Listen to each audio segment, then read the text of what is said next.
Hi everyone, this is Rue on Paper. I hope you're doing well. And welcome to this very, very gloomy Wednesday afternoon. Luckily, I have a very big window in my attic, so it doesn't look too dark, hopefully. But gosh, it is so gray outside. So let's get into something sunny and bright, which is, that sounded weird. Anyway, let's get into my planners for 2025. So in this video, I'm going to show you the 3 planners that I got for next year, and we're going to walk through them and see how I'm going to be using them, what I'm going to use the specific layouts for. I'm not going to be setting them up in this video or do any more decoration. That will be for another video. I will definitely do a setup video for both the Hobonichi weeks and the Take a Note planner. But for now, I want to stick to my current thoughts about how I'm going to be using them, like functionally, and both as a way to kind of show my system to you and tell you about my system, but also kind of to talk myself through it and see if there's anything where I'm like, maybe now that I think about it, I don't want to do it this way, or maybe I could incorporate this or this into my system. As there are some things that have really worked for me this year and that I'm just going to be continuing next year, but there are also some new ideas. So like so many people, I'm always trying to sort of end up with the perfect system for my life, my current situation, etc. First, let's take a look at the planners that are on this table in front of me. This is the Hobonichi Weeks. It is the Hobonichi Weeks Mega, which means it's a bit thicker than some of its cousins, and that is because it just has extra notes pages. So the regular Hobonichi Weeks has like 70 something notes pages, and this one has a little over 200, which is perfect for what I'm going to be using it for. This color, this dark gray, I believe it's called smoke gray, and it is just the basic color series that Hobonichi comes out with every year, and they just change up the colors a bit, but they always have this sort of textile cover as part of their lineup. I've decorated the front with a pattern of cat stickers. I've done that in a previous video if you're interested. But I just did that because I picked the cover for its neutral. I picked this specific color because it's neutral, but I did want to spice up just the front cover a little bit. Then we have the Kuroneko Diary 2025. This is by MD Paper or Midori. And this is a sort of pre-decorated planner. It's more your typical planner that has, like lines for each day. And the cool thing about this is that it is chock full of black cat illustrations, and I absolutely love that. I've done a complete flip through of this planner already on the channel, so you can go back to one of my older videos if you're interested in that. But in this video, we're going to be talking about how I'm actually going to use it. And then we have the third part of my 2025 system, and that is the Take a Note planner. This is the regular edition in A5, which is a lovely, gorgeous book. And I'm super excited to be using this. Probably the most excited about this one. I have used the Take a Note planner, like the same planner actually, since July of this year, and I've completely fallen in love with it. It is amazing, and I'm excited to incorporate it into my system for next year from the very beginning, from January. And actually, why don't we start with this one as well? So I have not done any setup stuff in this planner yet. I have only taken it out of the packaging. So we will get into that in another video. But let's just see what the layout looks like. We start well, we start with this sort of awkward page that is half glued down. It has the calendar for next year on the page. I'm probably not going to do anything with this. I like to just keep it for reference. You could definitely do some tracking, especially if you're using like a dot marker or something like that, and do a bit of color coding. Personally, I think it's a little small and gets a little, I don't know, cluttered easily. So I'm not going to be using it. The right-hand page is a pretty cool one and a pretty unique setup, I think, in Planner land. And that is a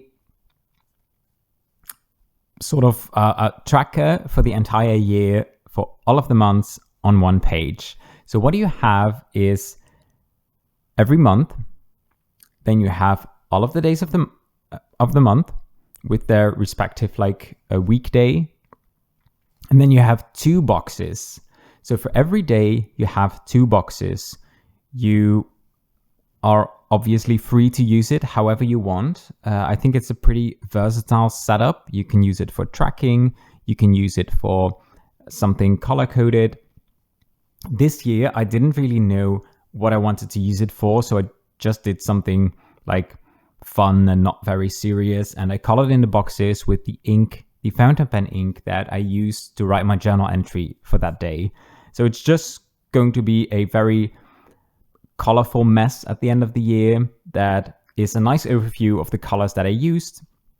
It doesn't really give you any like functional information.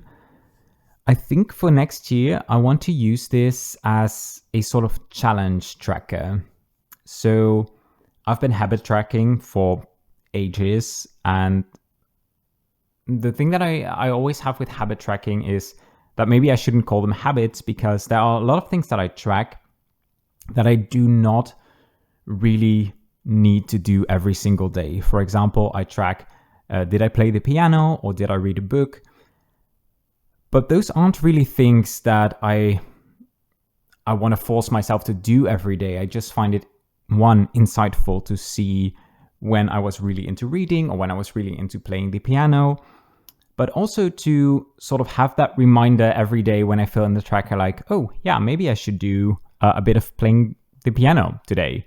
It's more of a reminder and just seeing when did I do it than actually, building a habit and doing something every day.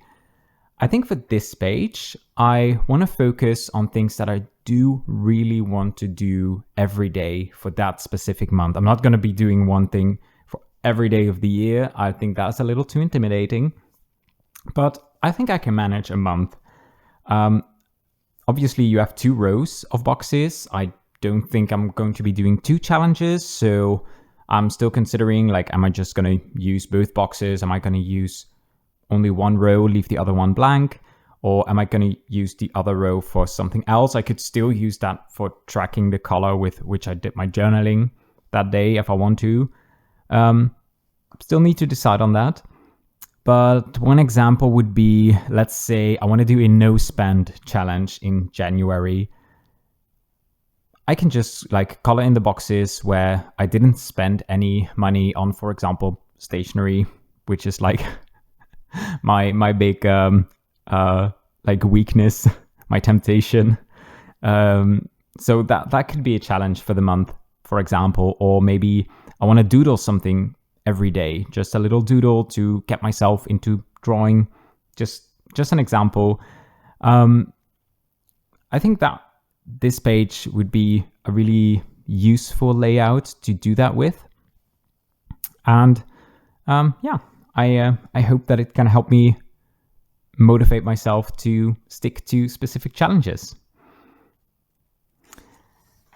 Then we have what do we call this? The future log, I think, which has 3 columns on every page. So in total, we have 4 pages, and then this sort of big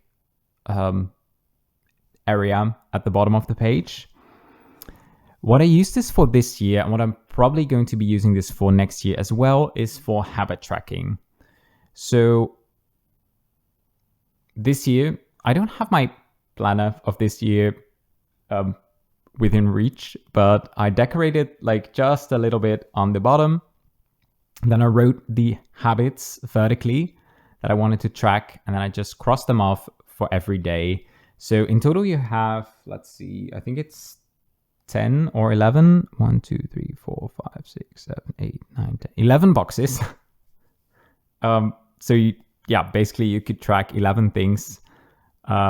Technically, I think you could do 13 if you wanted to, because you can sort of color in the box with the weekday and the date as well.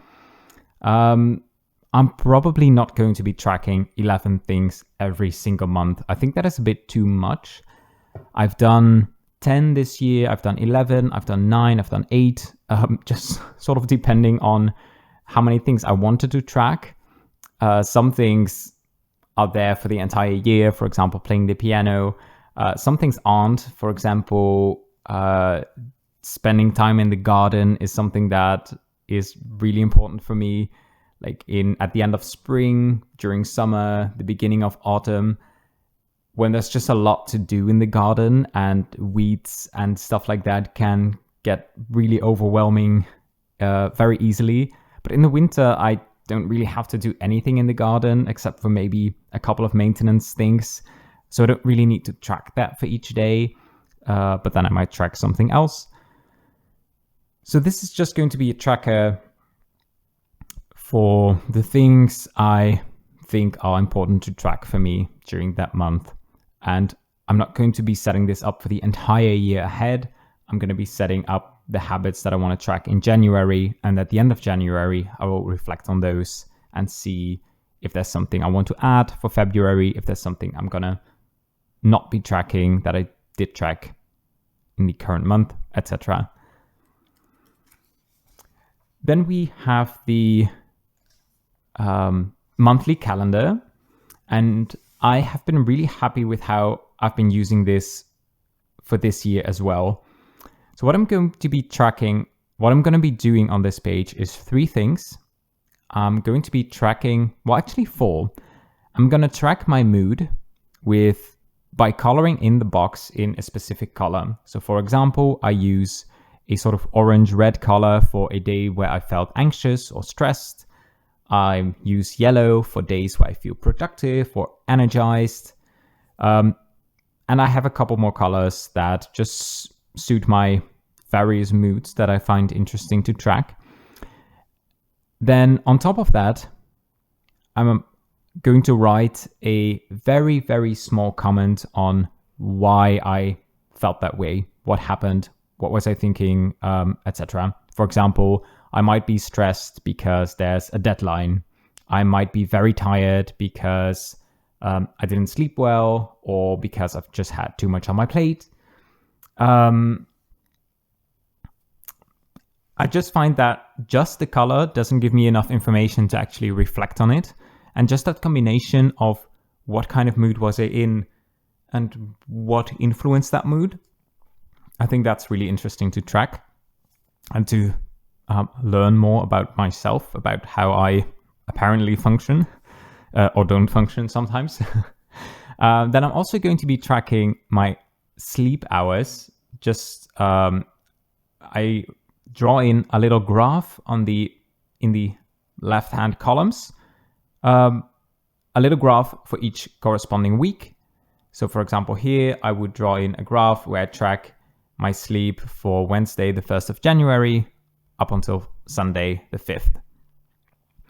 I find that my sleep very often impacts my mood, and the other way around. If I don't sleep well, I tend to be very tired, which makes a lot of sense. But also when I'm very stressed, I tend to not sleep really well, which kind of ends up spiraling. So I do think these things are so correlated that it's interesting to track them on the same page. And then another thing that I track on this page, both because I have the room for it, but also because I find that it sometimes does impact my mood as well, is the weather. And what I track is the minimum temperature, like the temperature we get during the night, the maximum temperature during the day, and the amount of precipitation, if any. For example, I find that I don't really thrive in very hot weather. So if there's a week where I was like super tired, super stressed, just like not feeling well, and I see that every day was like 35 degrees Celsius and it didn't really cool, we didn't get cool nights, I probably didn't sleep many hours, then I know that it's not really something that I can do much about. I don't really have to reflect on why was I stressed. It's just like, okay, it was just too hot. My body was not functioning, and that made it hard to focus for the week. Something like that. Or maybe I'll get a bit like gloomy inside because we've had rain for like 2 weeks straight, or, you know, whatever. So that's what I'm going to be doing on the monthly calendar pages. Then the bulk of the planner is these pages. So we have 4 pages for a week. We have a column with 7 days of the week, and then we have one more day on that page, and then we have 3 pages with 2 days of the week each, and that brings us to Sunday. In that first column, I'm going to track my media consumption. So that might be a book that I'm reading, a movie I watched, a series, like a couple of episodes from a show, but also maybe a podcast or a CD album, like an entire album that I listen to. That's just something that I do for fun. It doesn't really have a function, but I find it really fun when I'm like looking back through my old planners to see what I was into, what I was reading or watching, or that's just something I enjoy tracking. I tried keeping up with an entire media journal for this year, but I quite quickly fell off and decided that I actually only need just a place to log what I was like watching or reading, and I don't really enjoy writing a lot about it. And if I want to do that, I can just do that in my daily journaling, which is what I'm going to be using the rest of these pages for. These feature quite a bit of decoration.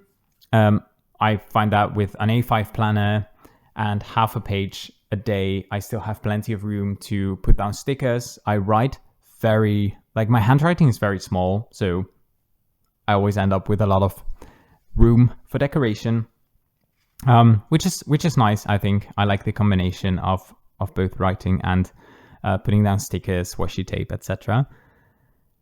And that is what I'm going to be using the rest of the pages for. It's just random journaling. I don't really adhere to a specific style of journaling, specific journaling prompts. Sometimes I'll write in the morning. Sometimes I'll write like 5 times a day, a very short like entry. Sometimes at the end of the day, I write the entire entry for the day. It just really depends. I've found that this year I've struggled to journal every single day. There are quite some days where I just didn't fill up the entire column, or I didn't write anything at all. We'll see how next year goes. I'm gonna try to fill up the pages, but I'm not gonna force myself. It's a hobby. It's something I do for fun. I do enjoy a full spread with lots of writing, but it shouldn't feel like a chore, I think. And then in the back, we have 4 pages with just an empty grid, like 2 spreads, 2 double pages. That is not a lot. And I think I'm going to be using this to visually log the media that I've consumed over the entire year. So I'm thinking of like printing small book covers, the like posters for movies, the front covers of CDs that I listen to. Maybe not every CD, because that would fill up the page really fast, but maybe just like new releases that I'm really enjoying, just to sort of get an overview of the media that I consumed that year with their respective artwork, which I just enjoy having in this sort of collage-y format. I have not really decided if that's what I'm going to use this page for.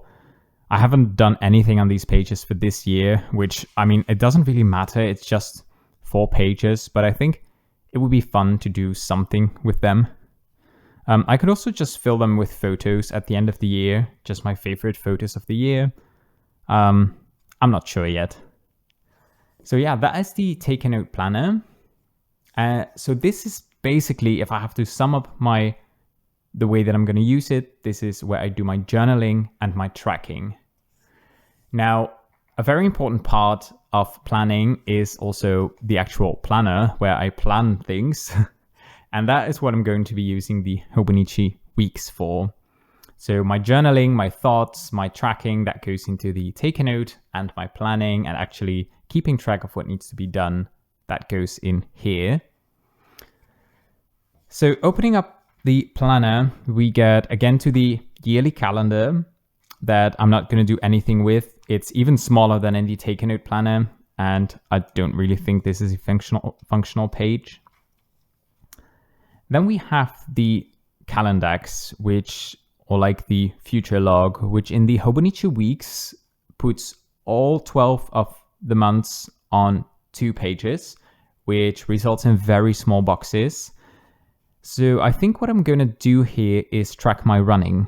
So I like to go for runs once or twice a week, sometimes 3 if the weather is particularly nice and I'm feeling particularly motivated. Right now it's like wet and cold and dark and I'm really struggling to go for runs, but that's just something that happens every end of the year. It'll be fine. And what I'm going to track in here is how far I ran, so just the distance at the end of the run, and my average pace per kilometer, because I'm trying to both set a new personal record for the distance. I'm at around 9 kilometers right now, and I would like to at least get to 10, maybe even more. And I'm really trying, I find that even more fun to focus on speed and just go faster per kilometer. So yeah, that is what I'm going to be tracking here. And maybe in the top row, I'll either put down some stickers just to make it a bit nicer to look at, or I might actually use the page a bit more functionally and put the top runs of the month, maybe the total distance run, the fastest run, something like that, so that I can just see how it evolves over the year. Then we get to the months, and this is actually where I'm going to be just planning whatever needs to be planned ahead of time. Well, I guess planning is always ahead of time, but this is if I make a dentist appointment for, let's say, March next year, I can already put it in, and this is where I'll be doing it. On the weekly pages, there will be a more detailed plan for the week, but this is just where I can plan ahead for the entire year. I will use it to note when certain albums of my favorite artists get released, but also when there's bin collection day and what bin do I need to put at the wayside. And that is basically what I'm going to use this page for. Maybe birthdays or just appointments, anything like that. Anything really planning related goes in here. You also get 4 boxes, check boxes on these pages. I don't really use those, mostly because I like to use the page around the calendar for a little bit of decoration, and you don't get much room in the hobonichi weeks to decorate. So I feel if I want to do any decoration on this page and I want to use the actual calendar boxes for functional information, then I need to use the space around it to decorate. And then we have the weekly pages. For the weekly pages, I'm gonna divide the left-hand page in two columns. The leftmost column is gonna be used for appointments and important reminders. So an important reminder might be a birthday, but also that my partner will be home late from work and maybe I don't have to wait for him with like dinner. Just like things that I could easily forget, but that kind of impact my day in one way or another. Maybe, I don't know, maintenance on the like internet connection. So maybe we won't have an internet connection in the morning, something like that. You know, the information that you usually get quite far ahead, but that is just not top of mind. I'll write that down. But also like days when I go into the office or maybe like a dentist appointment, like appointments and like things that are important for the day go in the left column. Then the right column on the left-hand page is going to be used for like a tentative plan for the day. So maybe I know that on that day I want to focus on filming a video, and I won't write down all the specific steps for the video, that like everything that I need to do that goes in my to-do list for the day. But when I'm just looking ahead at the week, maybe on like a Sunday evening, I'm looking ahead at the week and I'm thinking, okay, on Monday, I don't have to go into work. I have a bit of extra time. I can make a video or I can do some household chores. And just by doing that, I get an overview of like what will be, let's call it the theme of the day or like the focus of the day. Because what might happen else is that I'm just thinking, oh, I have so much time today. Let's do some basic random stuff from my to-do list. And then there are some important things that just get left until Sunday. And then I have to do them when I maybe don't really have the time or the energy. So I just really want to be careful when planning, like, okay, this day will be a day where I have time, where I probably have enough energy. That's when I want to do some important things. And then on the right-hand page, I'm going to do a bit of decoration and also my to-do list for the week. I like to chop that one up into various categories just to make it a bit more clear.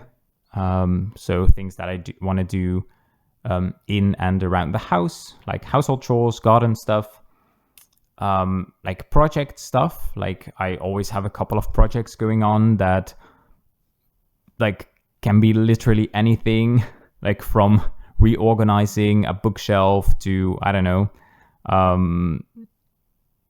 like doing some language learning stuff. It can be anything. So mostly it's like personal projects or like bigger house projects.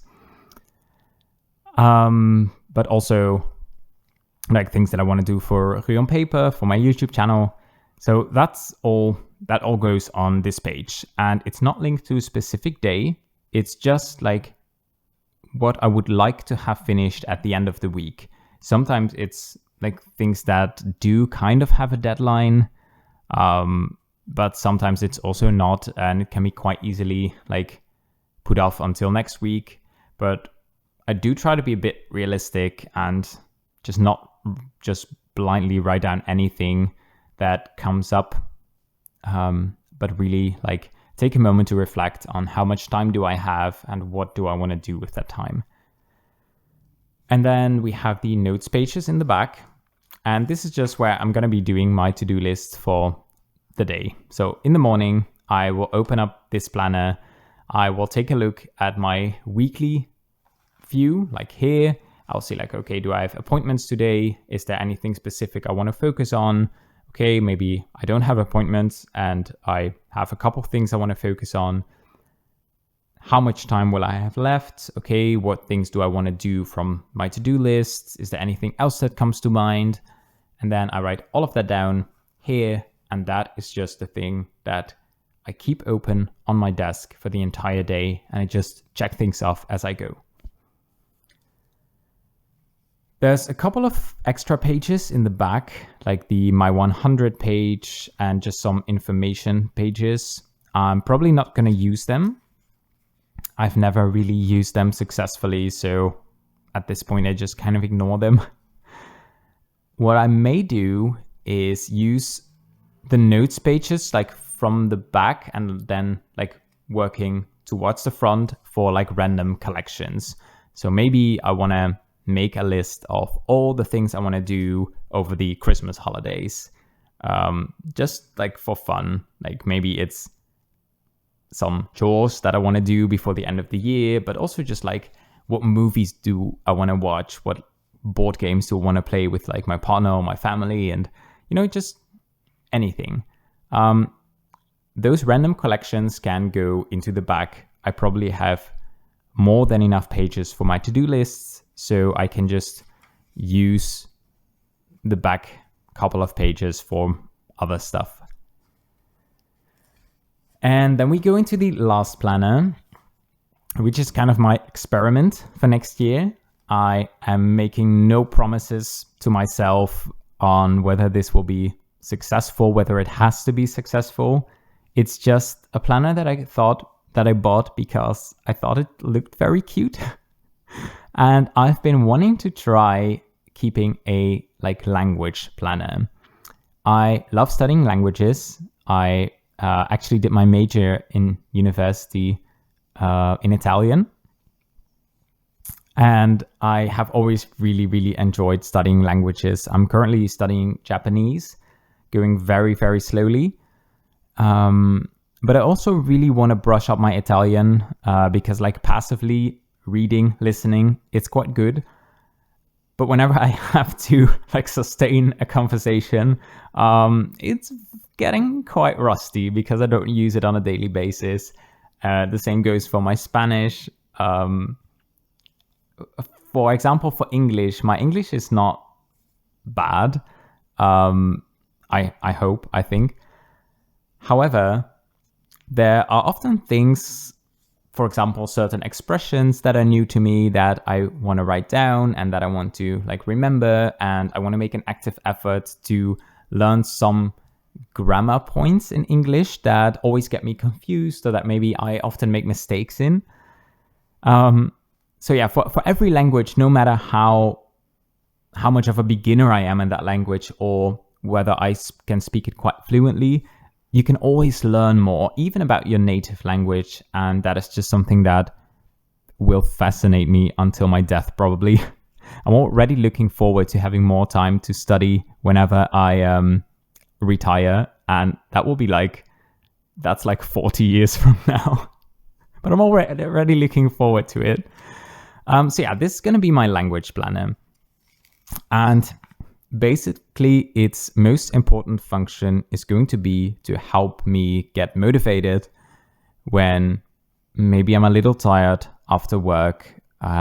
Maybe it's just easier to sit down and play a video game. But I know that studying fills me with joy and with a feeling of purpose, and sometimes you just need a little push to get started. Afterwards, when I've done a bit of a study session, I always feel good about it. I always enjoy it. So I just need that little push to actually sit down, open the books, and do it. Like every diary or planner, this one has a calendar that I'm probably not going to do anything with again. And then we have a yearly schedule, like a future log or Calendax or whatever you want to call it. And what I'm going to do here is track which languages I worked on, studied that day. And I'm going to be using some sort of color coding for that. So maybe with dot markers or just a other kind of marker. If I'm thinking maybe I want to color in the entire box, or maybe I'll just put down a dot. I haven't really thought about that yet. It kind of depends on what materials I want to use. But I'll just color this page in based on whether I studied a specific language. Maybe I haven't done anything at all that day, then the day just gets left blank. That's fine. And that way I can get kind of an overview on what I was working on during the year. And then we get into the monthly calendars. And this is where I want to put down my monthly goals for specific languages. So maybe I want to finish a certain amount of chapters. I want to read a novel. I want to listen to a couple of podcasts. I can write that down, and then I can sort of plan for specific days when I want to work on what. That's a weird sentence.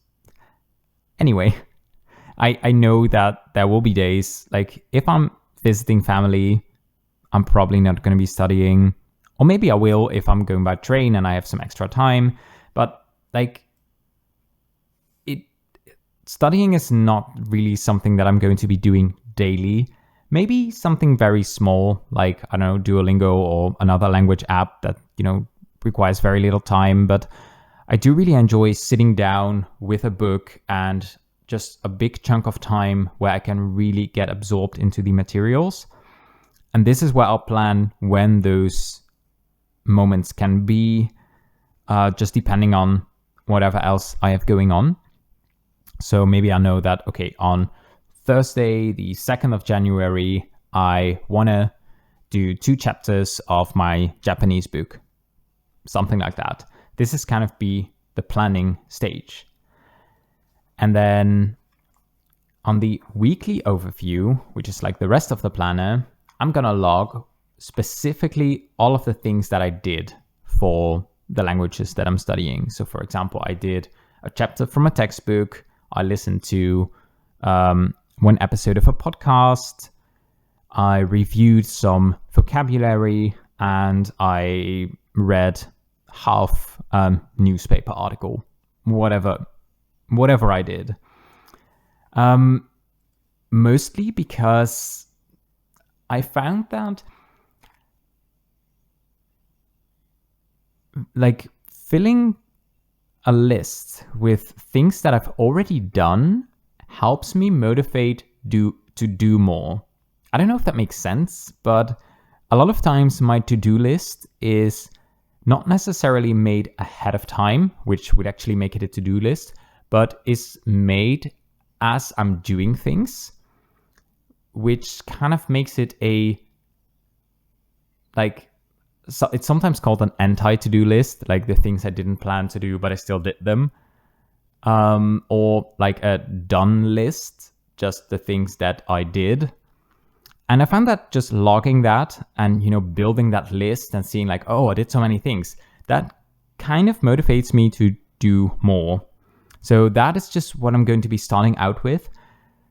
But I also want to be really flexible with this planner. And if something is not working, then I'm just going to try something else. I'm just going to switch things up. I don't want to be too rigid because I want to figure out by the end of the year, like by the end of 2025, like one, does a language planner work for me? Does it help in any way? Or does it, I don't know, feel like a chore or is not helpful at all? Would I want to continue using one?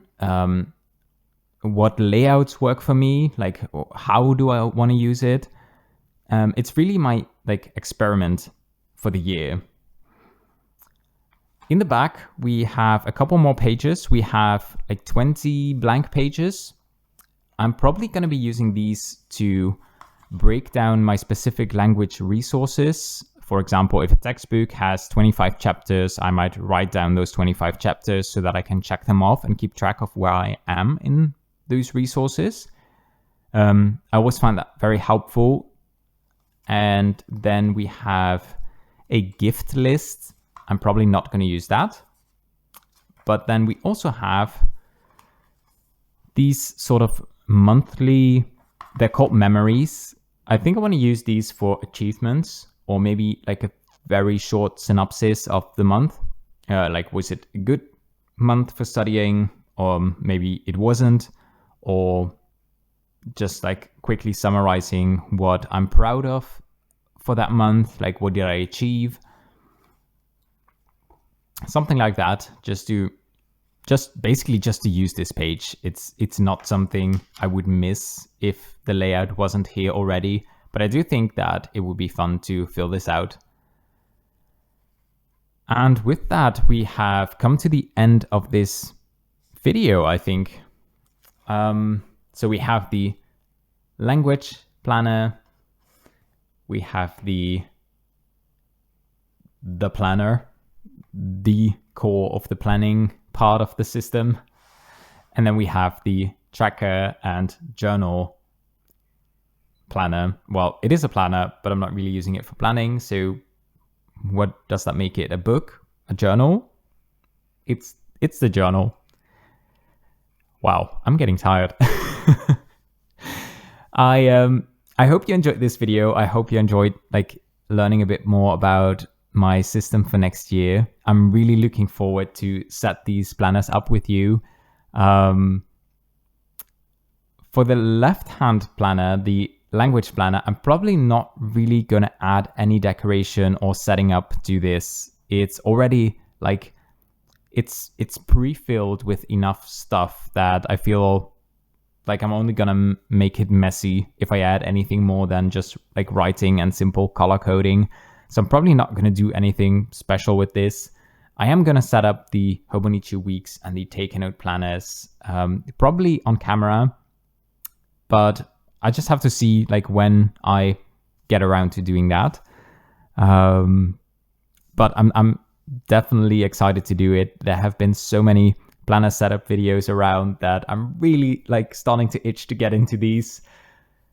But yeah, whenever I'm ready, whenever I have the time. I hope you enjoyed this video. I would love to hear whether you're making any big changes to your system for next year, or whether you're mostly sticking with what you did this year, whether you are adding a planner or maybe taking one away to make things a bit simpler. Tell me all about it. I would love to hear that from you, and I hope to see you in the next video. Take care. Bye.